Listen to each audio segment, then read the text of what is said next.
Awwe ani dirraanfanne.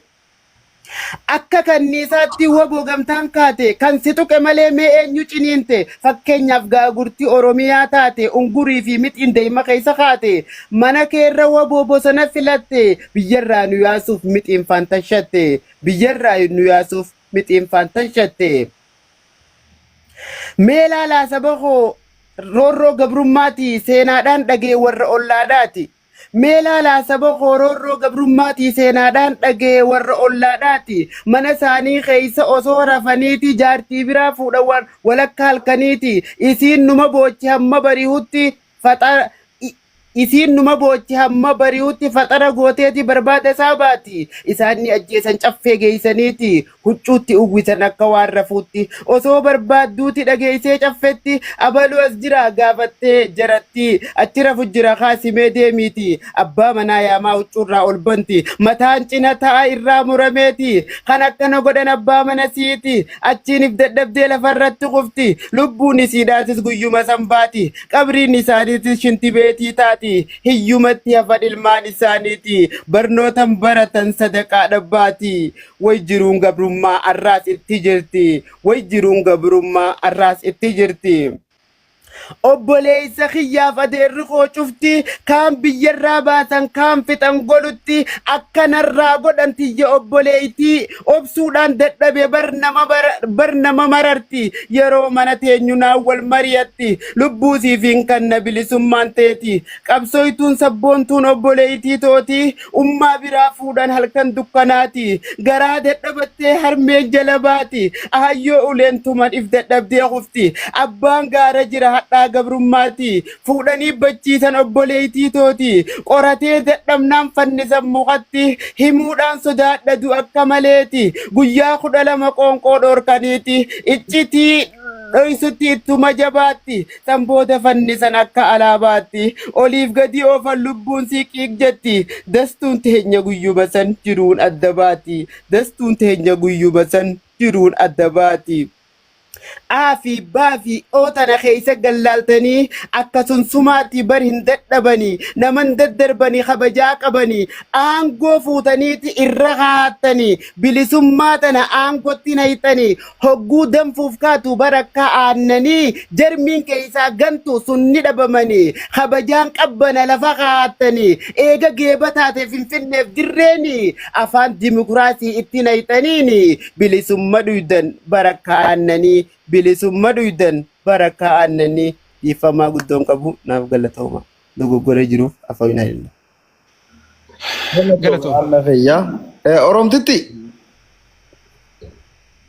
Oromtitti calla.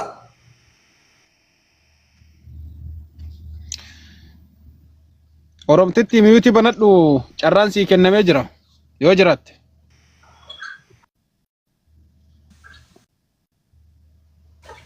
Okay, Adam dalate. Galatomi ulfaadhu Ahmeddiin qalamni kee Amir Gujennaan fuulduraasi maali jirtan eessarra jirtan alaa dhufaan akka mana keessaa quban qabu takkana akkannitu dhaamsaan qaba waa sadii irratti. Dhaamsa akka gaariitti si guddifnee jirra bar walirraa beeynaa beeytaa qalbii tanaa walitti haasofnaa. Akkas. Di ol baafne dhaamsa. Haftee shinnigaa hedduu ulfaadhaa galatooma wayyamaa. Ilmaan abbaa haadha abbaa caalu ka gaaddisni qaalu kan biyyaaf tolu ka ifiifis tolu ka sabaafis tolu ka gosa isaatiifis tolu ka qe'eefis tolu ka malkaafis tolu ka akka isinaa godhu rabbiin wanneen ammaan tana dhaammadhu ani waa sadii irratti waa jechuu barbaada ummata Oromoo biraan illee naa gaya tokko waa'ee rakkoo biyya teenyaa tana keessa rakkoon biyya teenyaa ta jirtu mootummaan phiphiidhaa ammaan tanatti taargaa Oromiyaa ji'u balleeysee jira. Asadiin balleeysee jira asadiin. Kuni mallattoo Oromoo fi Oromiyaa fi bilisummaa fi walabummaa fi birmadummaa balleessuudhaaf qophaa'uu mootummaa kanaa tahuu akka ummanni Oromoo hubatuun dhageessisa. Dhaamsa kiyyaas dabarfadhaa, iyyannaa kiyyaas dabadhaa, u'uu ji'eetiis lallaba. Tokko. Kan lammadaa immoo kilaastara jechuudhaan Oromiyaa bakka 5tti qoodan. Maaliif keessattuu Baalee gara Booranaa achi muruun isaanii akka rakkoon hoggu takka Oromoo jidduun dhaabbanne. Baalee hogguu jan Oromoon hundi waan gammaduuf waan gurra dhaabuuf waan Oromoon gurra dhaabuuf san Oromoon akkanuma rabbiin keessa kaayee gurra dhaaba malee irra guddaan hin beeku. Maali yoo isinii marra mana kana keessa jiru Baalee hogguu jan Oromoon hundi maa jaalatti yoo isiniin jee isin gaafadhe hin deebiftan. Ni barattan ammoo. Kanaaf gamas murteessan. Sababni isaa seenaa san balleessuudhaaf. Seenaan sun maali ijoollee? Obboleeyyan kiyyalmaan Oromoodhaa. Baalee maddii walaabuu bakka Oromtichi xabboo itti Booranaa bareen todhalchi. Seenaa bakka sanii balleessuuf. Kan lammadaa immoo Odaa roobaa jalatti ilmaan arsiidhaa sadeen seera tuman. Seera Oromoon hundi tumte qe'ee isiittillee. Wallottuman, Wallaggattuman, Jimmattuman, Iluttuman, Booranattuman, Gujittuman, Harargettuman, Fugugittuman, Bultumittuman, garuu Karrayyutti tuman. Seerri arraantana Oromoon sirna gadaa keessatti itti bultu sadeen ilmaan arsii katume Oromoon fudhattee jechuudha. Oromoo qofa odoon ta'in gaafa Afrikaa kana addunyatti illee yoo jenne waan nama qaaneessaatiin akka gartee Shimallis Faadhaan Abiyyiin naannoon ol guddadhaa gara Itoophiyaatti jiru. Itoophiyaan takkaa guddattee hin beeku. Nuti guddina isa dura Oromoon lafa keessa.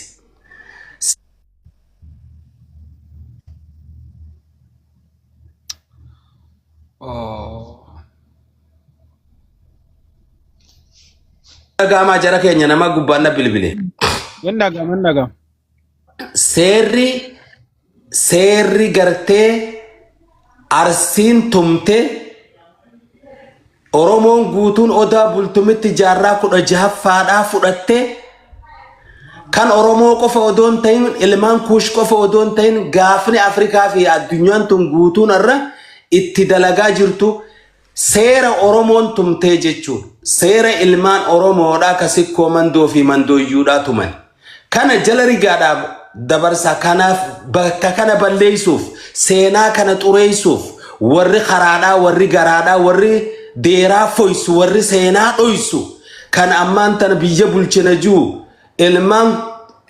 ilmaan gartee quruphul ilmaan qiriphil seenaa kana balleessuudhaaf akka deeman ilmaan Oromoodhaa bahaadhe kaabaa kibbatti akkanaa hubatan. Kalastara jedhanii bakka 5tti Oromiyaa qooduun tasadaffaadhaa naashinaal kaardii jedhaniiti biyya san keessatti amma qopheessanii jiran. Akka biyya tanaa laayisansii biyya tanaa akka giriin kaardiidhaa akka gartee xalayaa gartee itti namni tokko fi rifuujiin hogguu dhufetti jiraatuu fi warri biyyaa qabaatu. San qopheessanii jiran. Afaan Ingiliishiitii fi afaan Amaaraatiin kaayan. Wanni Oromoodha jedhan wanni Oromoo fakkaatu wanni Oromoo calaqqisu afaan Oromootis yeroo gabaabaa booda addunyaarraa haqama. Eenyuutu haqa? Ummata gartee arraan tana piippii jan kana hin Oromaayin Oromoo biyya bulcha jan. Oromoo ta'e yoon namni Oromaayillee biyya bulchuu ni danda'a. Garuu jarri kun hin Oromooyne. Oromoo fi afaan isaatii fi Oromiyaas warri waliin balleessuu deemu kaardii tana gubbaa qubeen afaan Oromoodhaa takkan jirtu. Kanatti ida'ee wanni isin beeytan kaniin isinirraan dhoysine kakalee namuu dhaloonni arraan tana umrii 18 15 ol beeku. Qabsoo Oromoon goote qeeroon Oromoodhaa goote